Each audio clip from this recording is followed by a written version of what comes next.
Olá, boa noite. Que a graça do Senhor Jesus esteja com você. Que a presença do Senhor se manifeste cada dia mais no seu coração e na sua casa.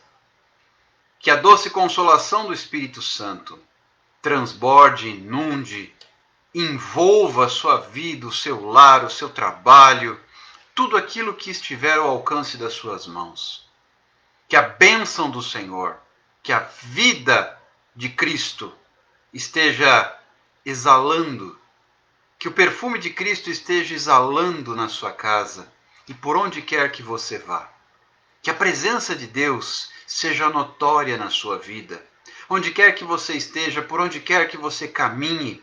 Assim como a pessoa que acabou de se banhar, se perfuma e sai, por onde ela passa, é possível sentir o aroma daquele perfume. Que assim também você, Igreja do Senhor Jesus, corpo de Cristo, servo de Deus, crente em Jesus Cristo, possa exalar o perfume de Cristo por onde quer que você ande e que as pessoas possam perceber o aroma da presença de Deus na sua vida, onde quer que você esteja, seja lá qual for a situação, seja lá qual for o dilema, o desafio, a luta, a tribulação, não importa. Que a presença de Deus, seja o tema principal, o quesito fundamental. Que a presença de Deus seja a temática central da sua vida, por onde quer que você esteja e por onde quer que você vá. Deus te abençoe. Tenha você uma linda e maravilhosa noite de sábado. Que a presença do Senhor realmente faça a diferença na sua vida. E se não fez ainda, que passe a fazer a partir de agora. Mas para tal, temos que exercitar a nossa fé. O autor da carta aos Romanos escreve lá no capítulo 11 que sem fé é impossível agradar a Deus. Portanto, se não tivermos fé, não alcançaremos a estatura do varão perfeito, a magnitude daquilo que Deus tem para nós. Sem fé, jamais teremos condições de exalar esse aroma agradável e atraente da presença de Deus. Por outro lado, a palavra de Deus também nos ensina que se nós tivermos fé como um grão de mostarda, nós diremos a esse monte que se levante e se lance no meio dos mares, e assim será. Pois todas as coisas são possíveis àquele que crê. E qual é a fé como a do grão de mostarda? O grão de mostarda, ele tem uma característica muito interessante. Ele é a menor das sementes, mas ele tem por si só, no seu DNA, na sua origem, na sua natureza, persistência. O diferencial do grão de mostarda não é o seu tamanho. Nós não temos que ter fé do tamanho do grão de mostarda, porque ela é a menor das sementes. Nós temos que ter fé como a fé que o grão de mostarda tem. Porque o grão de mostarda, se cair na terra, ele não desanima até encontrar um meio de brotar, de germinar, de florescer e posteriormente frutificar. Tenha você a fé como a fé do grão da mostarda, que não desiste, que não desanima, que não se abate. Porque os que confiam no Senhor, diz a palavra de Deus, são como um monte de Sião, não se abalam, mas permanece para sempre. Tenha essa fé, tenha essa convicção, tenha essa determinação no seu coração, na sua mente, na sua alma, no seu íntimo. Eu glorifico a Deus pela sua vida que está aí comigo ao vivo agora. Porque em plena noite de sábado, você poderia estar fazendo inúmeras outras coisas, não é verdade? Mas você escolheu estar na presença de Deus. Você escolheu ouvir a palavra do Senhor. Você escolheu gastar um tempo, separar um tempo, dedicar um tempo na presença de Deus, aprendendo com a sua palavra. E queridos, não tenha dúvidas de que Deus é fiel. Deus está vendo. Não importa que outras pessoas não estejam vendo. O que importa é que Deus está vendo. Aliás, a característica do homem íntegro, a característica do homem fiel, a característica da mulher íntegra, a característica da mulher fiel é a atitude daquele que faz o que é certo, mesmo quando os outros não estão olhando. Ah, mas ninguém está vendo. Exemplo comum, exemplo bem simples e conhecido. Você vai pagar uma conta no caixa e o caixa erra e te dá troco a mais. Ah, mas ninguém viu. O seu Deus viu. Jesus viu. O que você faz? Se fosse troco a menos, você automaticamente reclamaria, não reclamaria? E se fosse troco a mais? Esses tempos atrás, não me lembro o que é que eu fui pagar, mas eu sei que a pessoa me devolveu uma nota de 20 reais a mais. Eu falei, isso aqui está errado. E a pessoa, meu Deus, muito obrigado. É porque depois vai sair da sua conta, do seu bolso esse valor. Isso é integridade.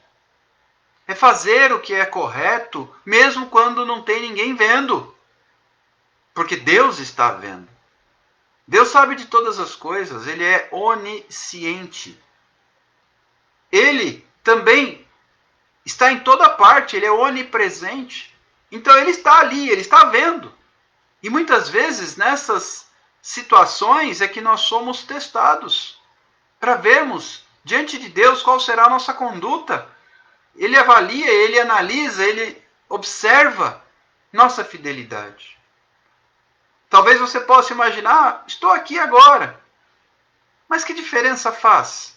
Eu poderia estar fazendo outra coisa? Poderia. Mas ninguém está vendo. Deus está. Isso é o mais importante. E sendo assim, você terá condições de saber que Deus também te honrará. Porque Ele é justo, Ele é fiel, Ele é bom, Ele é misericordioso, Ele é perdoador. Mas acima de tudo, Deus é amor. Ele te ama. Eu quero dizer isso antes de qualquer outra coisa nesta noite de sábado, 20 de junho de 2020. Deus te ama. Deus te ama. Deus te escolheu. Deus te separou. Deus trouxe você para perto dele. Vocês que têm acompanhado as nossas lives diariamente, certamente, não tenham dúvidas, Deus está de olho em você. Deus tem planos lindos para você. Deus tem propósitos especiais para a sua vida. E conforme nós profetizamos ontem, lembram? O que você tem nas suas mãos é suficiente. E o que faz ser suficiente o que eu tenho nas minhas mãos, o que você tem nas suas mãos? A presença de Deus. Deus estava com Davi. Então, uma pedra e uma funda, um estilingue, foram suficientes para matar Golias. Deus estava na pessoa de Jesus Cristo, junto com os discípulos em meio àquela grande multidão de 5.000 homens, mais mulheres e crianças. E porque Jesus estava ali, 5 pães e 2 peixes foram suficientes para alimentar a toda a multidão e ainda, se foi possível, recolher 12 cestos cheios de pães e peixes. Eu não sei qual é a situação que você vive hoje. Você sabe e Deus sabe. Mas o que quer que esteja acontecendo, saiba que o que está nas suas mãos, Deus estando com você, é suficiente. Senhor, o que é que Isaías disse para Deus?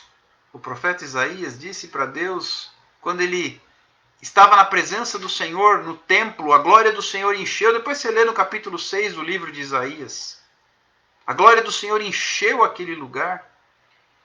Então Isaías disse: ai de mim, eu vou perecer, eu vou morrer, porque os meus olhos viram a glória de Deus.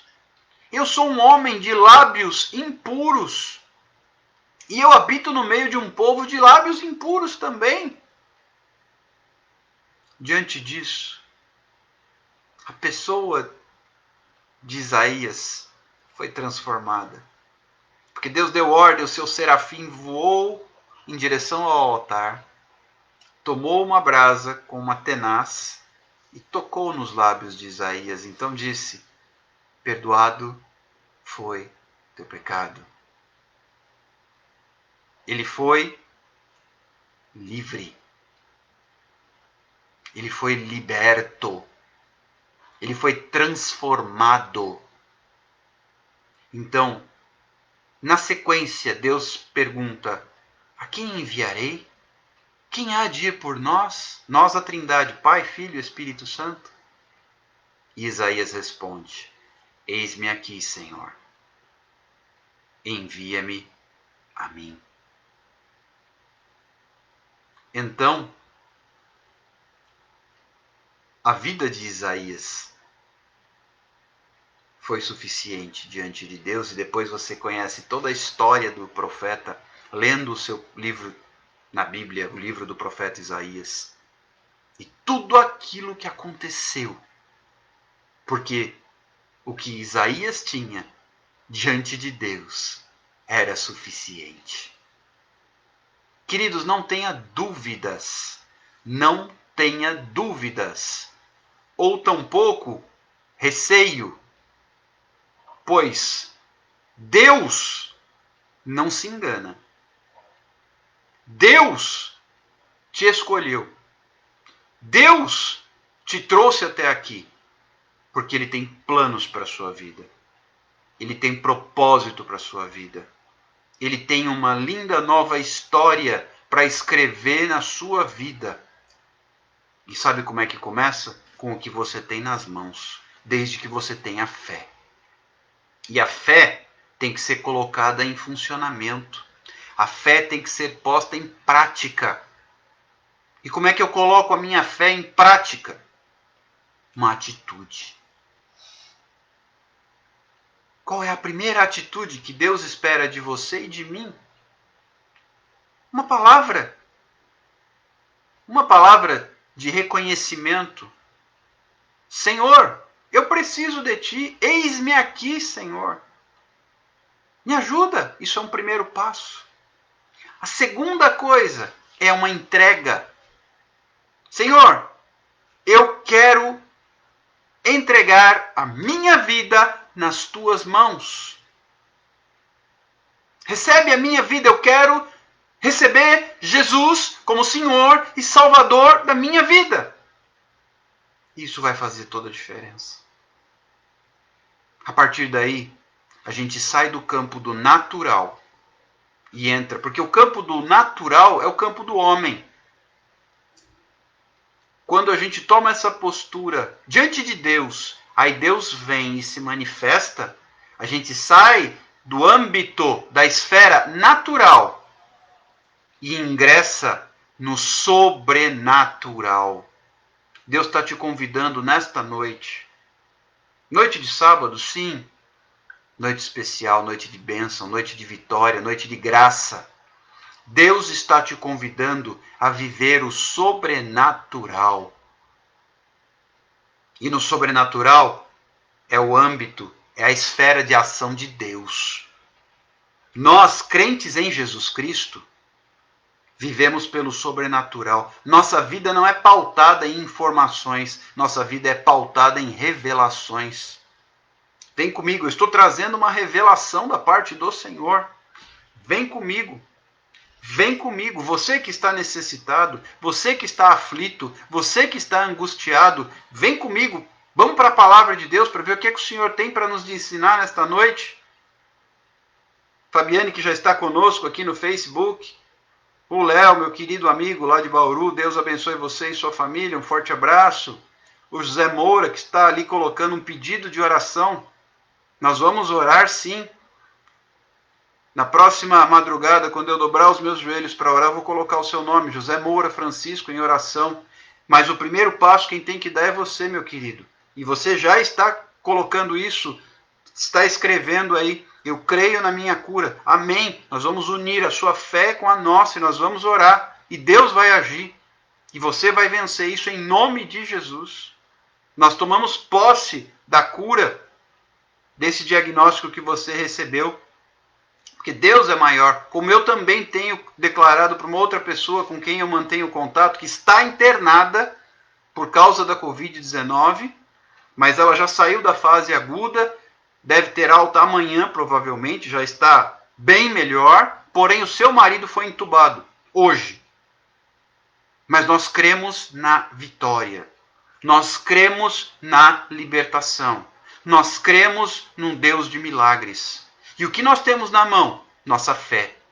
Apresentamos a nossa vida ao Senhor e unindo a nossa fé, aí entramos no sobrenatural de Deus. Se você anda nessa situação de aflição, de necessidade, de angústia, eu quero ler para você um versículo do livro de Salmos, no capítulo 9. Aliás, ontem eu pedi que vocês lessem este salmo. Se não leram, por favor, leiam. Mas hoje eu quero ler um único versículo deste Salmo 9, o versículo 18. Salmo 9, versículo 18, que está escrito: pois o necessitado, repito, o necessitado não será para sempre esquecido, e a esperança dos aflitos não se há de frustrar perpetuamente. Aqui ele fala que o necessitado não será esquecido. A sua necessidade, querido, não será esquecida. Não importa qual seja. Assim como ele fala também, o salmista Davi, ele fala que a esperança dos aflitos não há de se frustrar. Então, se você vive a aflição, tenha esperança e você não se frustrará. Sabe, queridos, a Bíblia fala lá no livro de Salmos também que uns confiam em carros, outros em cavalos. E nós? Nós, porém, nos gloriaremos em o nome do Senhor dos Exércitos. É nele que está a nossa fé. Nós não confiamos nos carros, nos cavalos, no poderio militar. Nós não confiamos. Claro, nós aceitamos a medicina, a ciência, mas a nossa fé não está na medicina, não está na ciência em primeira instância. Porque quem criou tudo isso é Deus. E a última palavra vem de quê? A última palavra vem de Deus, da boca do Senhor. A última palavra na sua vida, a última palavra na sua vida. Às vezes o médico disse assim, não tem mais o que fazer. Então, peraí, vamos ver o que é que Deus tem a dizer. Que a medicina é limitada. Aliás, a medicina é algo que Deus deu ao homem, porque Deus deu ao homem conhecimento, sabedoria para estudar, para desenvolver ciência, tecnologia e tudo mais. Mas a última palavra não é do médico. Eu respeito, nós inclusive temos que ouvir, seguir as recomendações. A medicina, a ciência diz que devemos praticar o isolamento, o distanciamento social, etc e tal, grupos de risco, vocês sabem tudo que tem que fazer, né? Máscara, álcool em gel, lavar as mãos, tiriri, vocês sabem toda a cartilha. Vamos fazer. Perfeito. Mas a nossa fé não está nisso.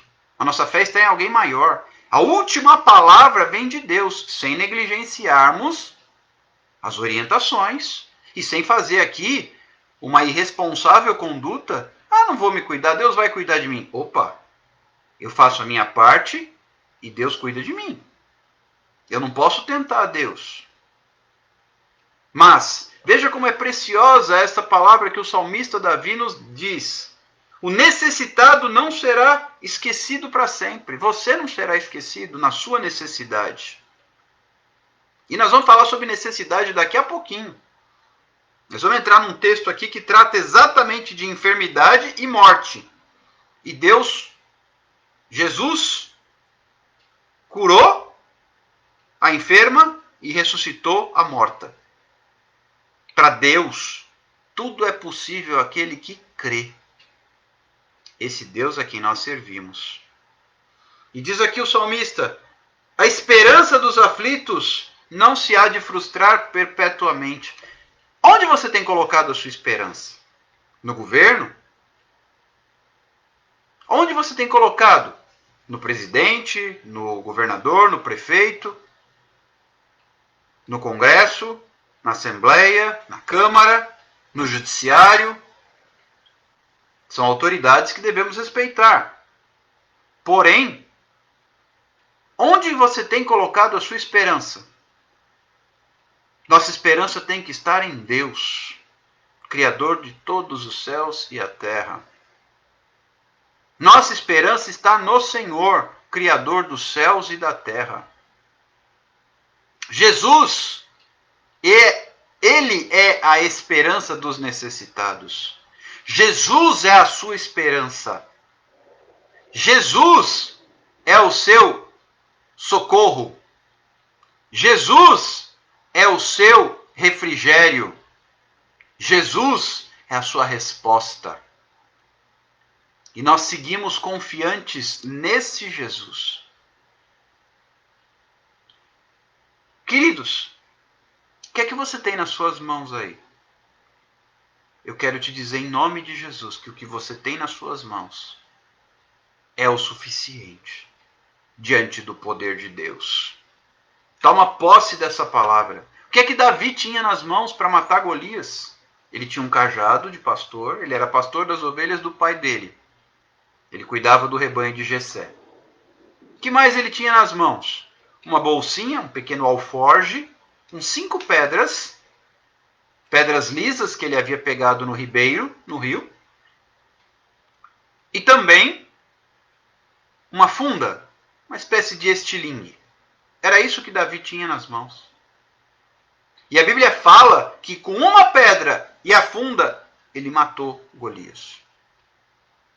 Isso que ele tinha nas mãos foi suficiente. Por quê? Porque Deus era com ele. O que você tem nas suas mãos é suficiente. Ah, mas eu não tenho. Eu não tenho nada. Então apresente a sua vida. Coloque-se você. Isaías, por exemplo, quando se manifesta diante de Deus e da glória do Senhor naquele lugar, no templo, ele não tinha nada nas mãos. Mas ele tinha a vida dele. E ele se apresentou diante de Deus. E ele assumiu uma posição. Ainda que você não tenha nada nas mãos, eu estou te dizendo que o que você tem é suficiente. Mas se você não tiver nada, eu estou enfermo. Então apresente a sua vida e deixa Deus agir. Deixa Deus tomar conta. Deixa Deus preparar e fazer a obra. Vem comigo. Jesus é a esperança dos necessitados. Não deposite a sua esperança no homem, porque você corre o seríssimo risco de se frustrar. Aliás, parênteses, por que muitas pessoas se frustram nos casamentos? Porque depositam a sua esperança no cônjuge. Marido na mulher e mulher no marido. Erro muito comum. Nós nos casamos, ok, mas a nossa esperança está no Senhor. O casamento tem que ser um desdobramento da presença de Deus na minha vida e na vida do meu cônjuge. Aí não haverá frustração. Porque assim como eu sou falho, o meu cônjuge também é. Minha esposa, meu marido, seja lá o que for. No caso, me refiro às mulheres, seus maridos são falhos. Nós, homens, nossas esposas são falhas. São humanas. São pecadoras. Os homens são pecadores. Então, nossa esperança não pode estar no cônjuge, no marido nem na mulher. Nossa esperança tem que estar no Senhor Jesus. Então, haverá uma diferença. Porque aí não haverá frustração. Há muita frustração quando se põe a esperança no lugar errado. Vem comigo que agora eu vou falar de alguém que colocou a esperança no lugar certo. Diz o texto aqui em Marcos capítulo 5.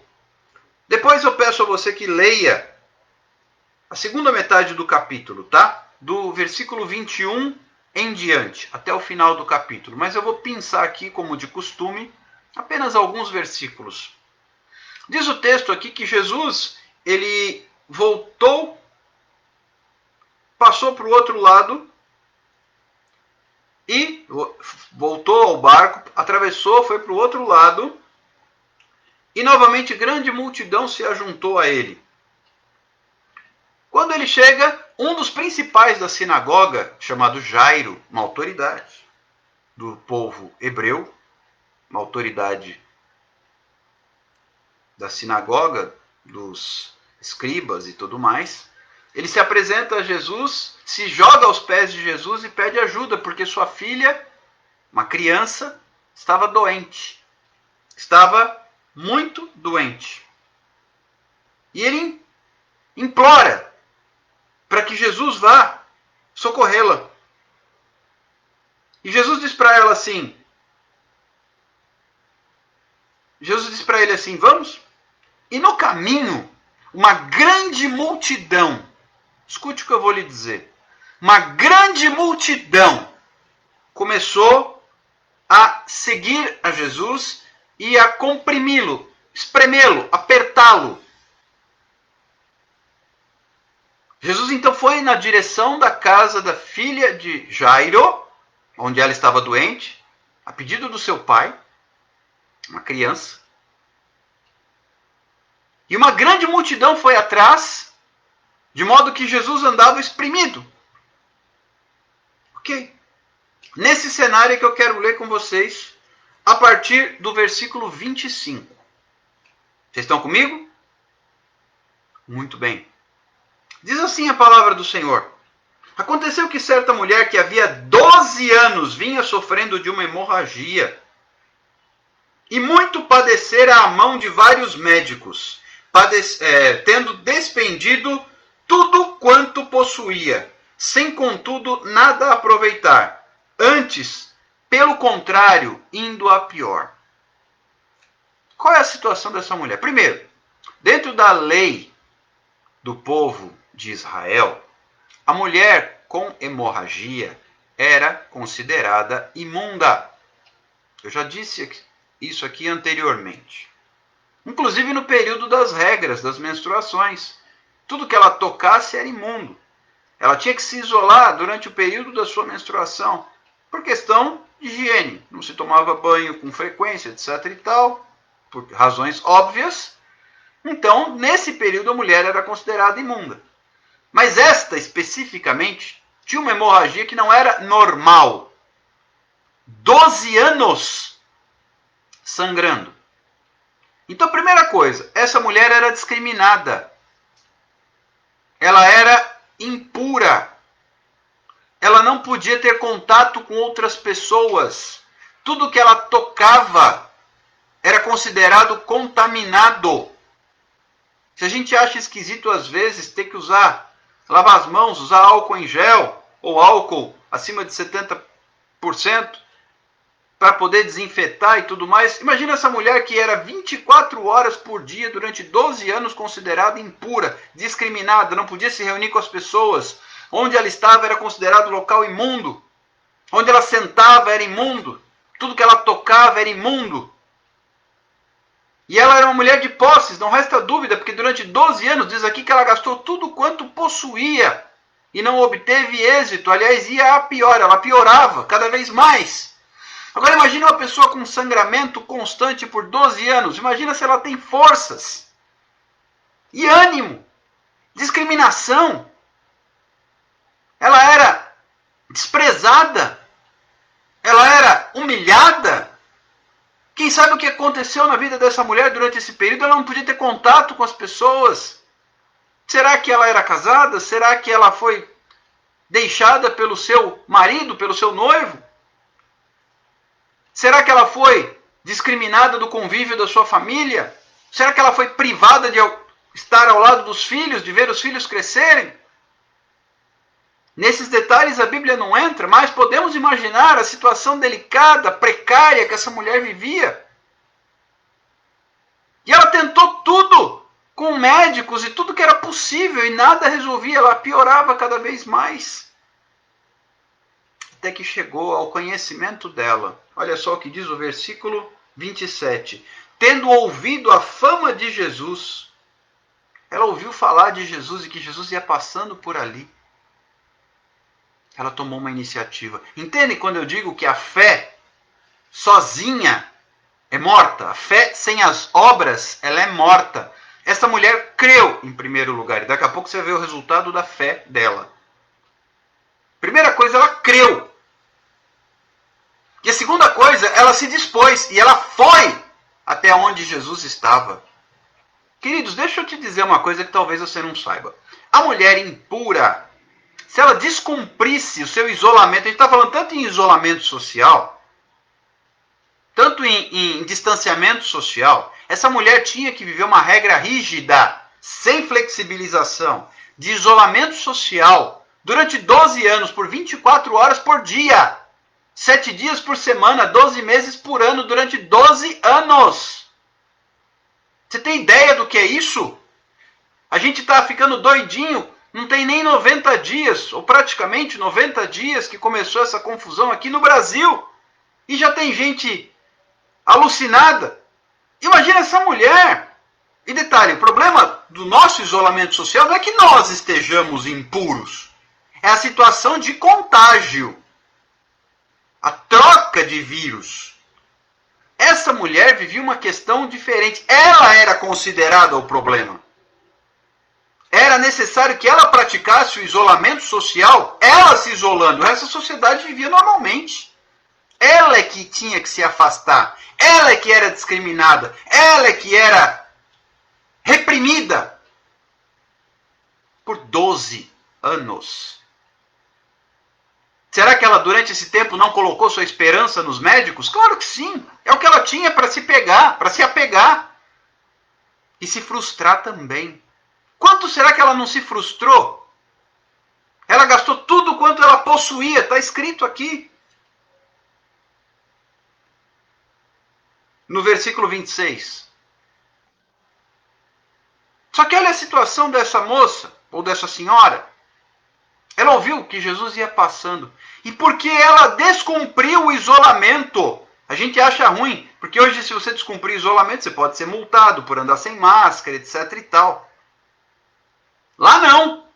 Quem descumprisse pela lei dada por Deus a Moisés, poderia ser apedrejado. Escutou o que eu falei?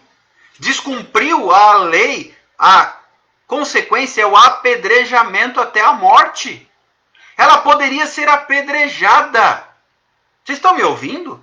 Só que ela disse, no seu íntimo, ele pode. Ele pode.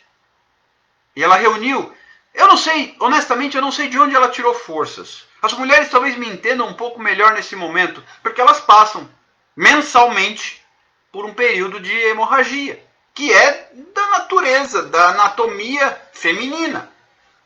E muitas têm a característica até de ter fraqueza, dores, etc. Imagina 12 anos, pessoal. Imagina a situação, eu não sei onde ela reuniu forças para ainda ir a algum lugar atrás de Jesus, mas ela reuniu forças. E ela se dispôs. E ela correu risco. Muitas vezes para você ser abençoado, você tem que correr risco. Você está me ouvindo? Vocês estão me ouvindo? Muitas vezes para você ser abençoado, você tem que correr riscos. Ela correu riscos. E ela se expôs.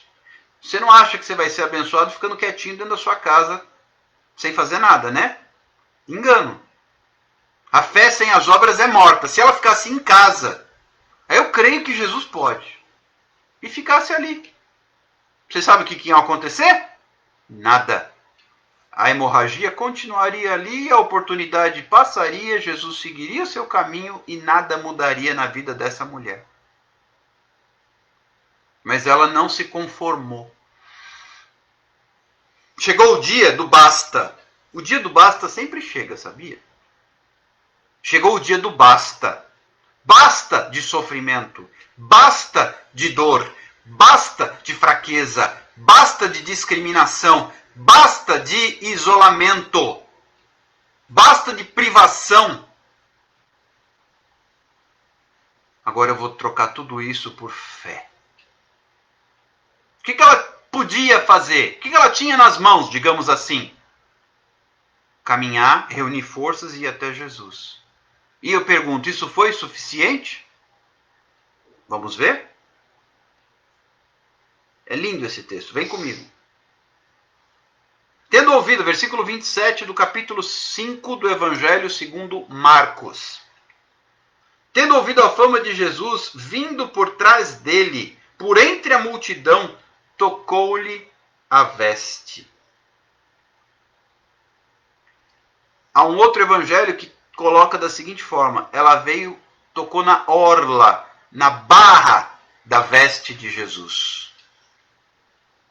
Bem na orla, na barra da veste de Jesus. Portanto, ela veio por baixo. Talvez, queridos, no último recurso, fazendo uso da última reserva de energia que ela dispunha, depois de tanta luta, depois de tanto sofrimento, depois de tanta aflição e privação e fraqueza, ao longo de 12 anos, padecendo de uma hemorragia constante.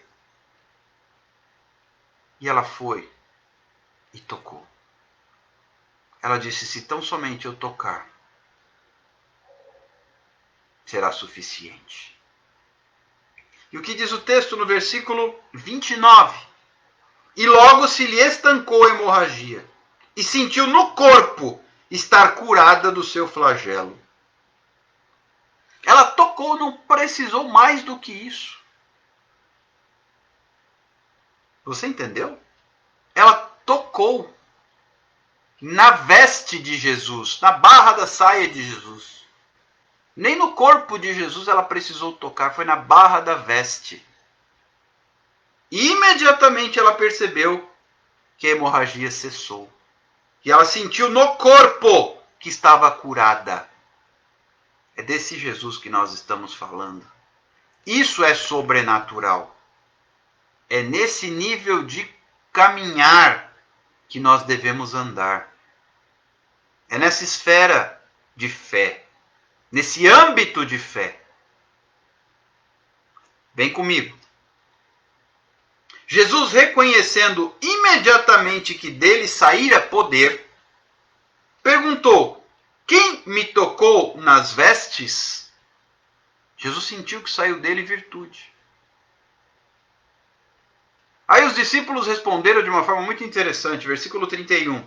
Vês a multidão te aperta e dizes quem me tocou? Ele, porém, olhava ao redor para ver aquela que fizera isto. Olha que interessante. Aqui eu quero destacar uma diferença que eu já mencionei outras vezes, mas é importante repetir. Há uma diferença. Escute o que eu estou dizendo. Preste atenção. Escute, não apenas ouça. Escute. Há uma diferença entre esbarrar e tocar. No meio da multidão que comprimia Jesus, havia muitas pessoas esbarrando em Jesus. Mas somente uma o tocou. Eu vou repetir. No meio daquela grande multidão, havia muitas pessoas esbarrando, trombando com Jesus. Mas somente uma o tocou. Você, e o que diferencia esbarrar de tocar? Qual a diferença entre uma trombada e um toque? Fé. Que é o que Jesus vai dizer para ela nos versos seguintes. Fé. Você é do grupo dos que trombam com Jesus? Ou você é da turma dos que tocam na orla do seu vestido? Eu quero ser da galera que toca nele, ou na orla do seu vestido. Só esbarrar não resolve o problema. Tá tão perto, né? Toda a multidão estava tão perto quanto ela de Jesus. Mas só um. Só aquele que tocou recebeu virtude. Queridos, chegar tão perto, mas tão perto, mas tão perto e não ser abençoado é frustrante. Por isso tem muita gente aborrecida, desanimada, cansada, esgotada, exaurida, a ponto de desistir. Mas nessa noite eu quero liberar uma palavra para você. Tenha fé. E vamos tocar na orla do vestido de Jesus. E Jesus olhava, diz o texto aqui, que ele olhava ao redor, procurando quem me tocou. Quem me tocou, não quem esbarrou em mim. Quem tocou na orla do meu vestido? E ele olhava. E diz o versículo aqui, 33, então a mulher atemorizada e tremendo, porque ela sabia das consequências, ela poderia ser acusada de não cumprir a lei e ser vitimada das consequências dessa desobediência. Mas ela se preocupou, ela deixou de lado todos os riscos. Falou, vale a pena correr risco pelo Jesus que está passando. Queridos, deixa eu te falar. Vale a pena correr riscos por Jesus. Vale a pena correr riscos por Jesus. E a mulher, ciente do que nela se operara, veio, prostrou-se diante dele e declarou-lhe toda a verdade. Ela contou a história, deu testemunho. E ele lhe disse, filha, olha aqui, a tua fé te salvou. Entendeu a diferença entre tocar e esbarrar? A tua fé te salvou. Vai em paz e fica livre do teu mal. O que salvou aquela mulher? Não só a curou, mas a salvou. A fé. Mas por quê? Por que funcionou? Porque foi acompanhada de atitude. Muitas pessoas acham que basta, eu creio. Eu creio que Jesus é Filho de Deus. Eu creio que Ele morreu, ressuscitou. Eu creio que Ele foi crucificado. Eu creio. Tá bom. Isso vai mudar a sua vida? Não. O que é que vai mudar a sua vida? No momento em que você agir. Essa mulher agiu. Mas o texto não termina aí. E eu quero avançar mais 2 versículos. Vem comigo. Lembra que no início eu falei a respeito de Jairo? Pois é, tudo isso aconteceu no caminho. Jesus chegou, voltou, desceu, chegou então, Jairo se lançou aos pés dele e pediu, implorou que ele fosse ajudá-lo, porque sua filha estava muito doente. E Jesus, então, foi com ele. Porque ele cria que Jesus chegando, impondo as mãos sobre ela, ela viveria. Ele cria. Se você ler isso, no versículo 23, fica bem claro. Jesus foi com ele. No caminho aconteceu esse milagre com a mulher do fluxo de sangue, da hemorragia. Perfeito. Depois que a mulher foi curada, imediatamente, diz o texto, falava ele ainda com a mulher. Quer dizer, Jesus nem acabou de falar com a mulher, foi interrompido. Chegaram alguns da casa de Jairo, o chefe da sinagoga, e disseram, tua filha já morreu. Por que ainda incomodas o mestre? Notícia ruim. Queridos, muitas vezes quando a gente está se levantando, porque Jairo era uma autoridade, então ele tinha um status, um grau de importância, mas nada disso adiantava diante da enfermidade da filha. Muitas vezes o que nós temos não adianta nada, porque o que resolve é Jesus. Quantas vezes os nossos recursos, como os recursos dessa mulher que tinha hemorragia, não resolveram nada? Quem resolveu o problema dela foi Jesus. Jairo tinha status, tinha condição social, tinha respeito, tinha prestígio, mas nada disso estava resolvendo para curar sua filha. Nada estava resolvendo para curar sua filha. E chega então a galera das más notícias. Aliás, como tem galera das más notícias hoje com a pandemia, né? Principalmente os estatísticos. Os números cada vez pioram. Meu Deus do céu.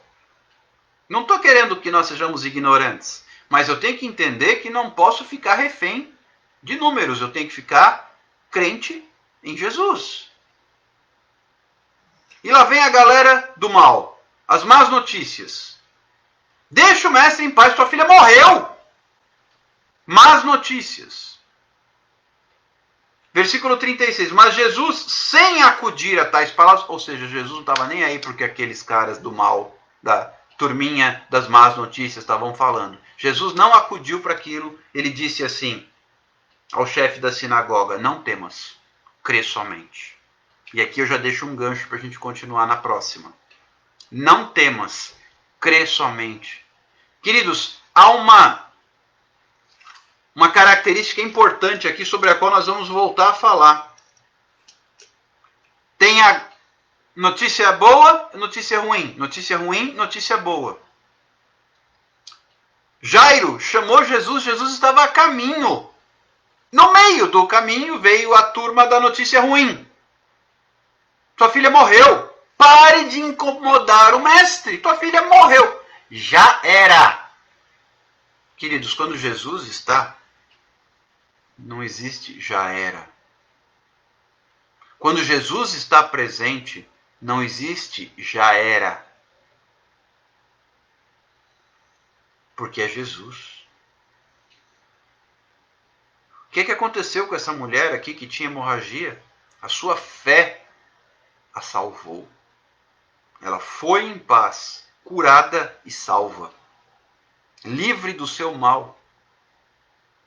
E veio a galerinha da notícia ruim. Tua filha morreu. E Jesus disse: não temas, creia. E se você continuar lendo até o final do capítulo 5, você vai ver que realmente ela morreu. Mas Jesus a ressuscitou. Não era mentira. Não era exagero. Ah, ela morreu. Não, isso foi exagero. Foi força de expressão. Foi só para machucar. Não. Era verdade. Mas você vai dar ouvidos a que notícias? Eu tenho ouvido as notícias, claro, como todo bom cidadão consciente. Tenho acompanhado as estatísticas, os números, as evoluções na nossa região, no país, no mundo. Ok. Mas eu vou me preocupar com quais notícias eu vou atentar. Eu vou atentar para estas notícias aqui. Eu vou atentar para estas notícias aqui. A Bíblia fala: Cristo em nós, esperança da glória. Cristo em nós, esperança da glória. Receba essa palavra nesta noite de sábado, em o nome do Senhor Jesus. Notícias ruins não podem abalar a minha fé. Jesus disse isso para Jairo. Não temas. Somente creia. Não temas. Pega as notícias ruins, todas que você tem aí, e faz o seguinte: creia. Creia. Como o nosso amigo José Moura colocou ali: eu creio na minha cura. Amém? É o primeiro passo. No momento que veio o diagnóstico, Covid-19, notícia ruim, notícia boa, Jesus está aqui. A filha de Jairo morreu. Notícia ruim. Notícia boa. Jesus está aqui. Eu tenho que ver quais são as notícias para as quais eu vou dar atenção. Você vai ouvir o quê? Ou a quem? Notícia ruim. Depois que Israel saiu do Egito, começou a marchar, chegou de frente ao Mar Vermelho. Notícia ruim. O exército de Faraó vem vindo ao nosso encalço. Notícia boa. Por que clamas a mim, Moisés? Diga ao povo que marche. E abriu o mar vermelho. Aí eles atravessaram. E o exército veio atrás. Notícia ruim. O exército também está atravessando o mar. Notícia boa. As águas se fecham. E com carros, cavalos, cavaleiros, todos são engolidos no mar vermelho. Notícia ruim. Notícia boa. Notícia ruim.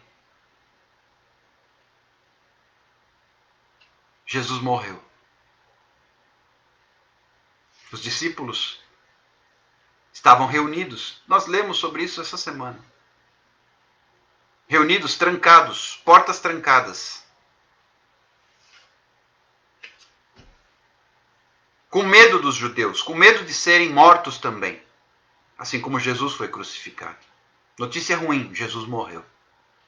Aí Jesus aparece, portas trancadas. Jesus aparece no meio deles e diz: paz seja convosco. Notícia boa, Jesus ressuscitou. Quais as notícias que vão envolver você? Queridos, eu tenho uma boa notícia para te dar. Você vai me dar um monte de notícia ruim? Ai, a pandemia, ai, a crise política, ai, a crise econômica, ai, o desemprego, ai, a falta de dinheiro, ai. Eu vou te dar uma boa notícia. Jesus está aqui. Jesus está aqui.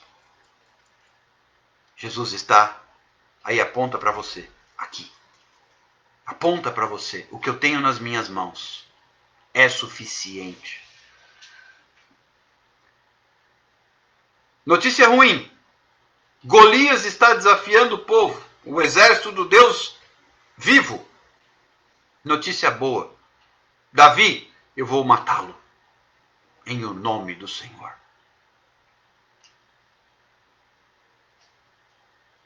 Tenha fé. Notícia boa se constrói com fé. Não quer dizer que nós não vamos passar por aflições, ok? Mas significa que nós teremos a presença de Deus. E ela é a notícia boa. Vamos voltar a falar sobre notícia ruim e notícia boa. Aguarde aí as nossas próximas edições. Deus abençoe vocês. Nós seguimos em oração todas as madrugadas. Quem quiser também pode orar. Sempre à meia-noite, meia-noite e 15, a gente dobra os joelhos para orar.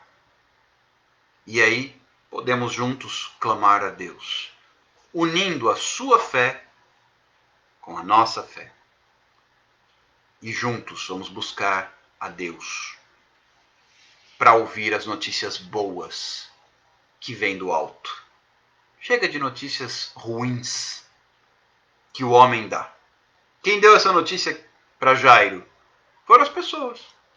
Até os que trabalhavam na casa dele.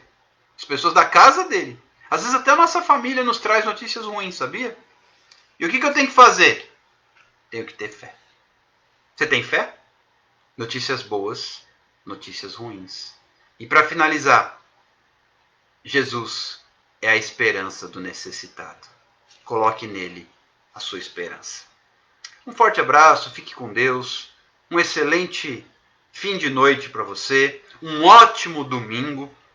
Ouça essa live mais uma vez, ela estará salva tanto no Instagram quanto no Facebook, daqui a pouquinho no YouTube também. Eu vou mandar os links para você assistir, tá certo? Como eu costumo fazer todas as noites, eu mando o link no YouTube, também estará disponível. E você, por favor, tem um aviãozinho aqui no Instagram, clica e manda para os teus seguidores. No Facebook, clica e compartilha. Manda para as pessoas que são seus amigos no Facebook. No YouTube, curta o nosso canal, inscreva-se para que você também possa participar e nos ajudar a divulgar esta palavra. Temos uma lista de transmissão no WhatsApp, na qual eu também mando essas informações e outras. Hoje, por exemplo, eu compartilhei lá um cântico que está na nossa linha do tempo do Facebook também. Se Deus for a sua prioridade, você não vai passar sozinho diante das situações. Porque se Ele for a sua prioridade, pode vir o que vier nas palavras do cântico. Ele estará com você. Um forte abraço. Deus te abençoe e até amanhã. Na graça e na paz do Senhor Jesus. Se o Senhor assim nos permitir. Até lá. Tchau, tchau.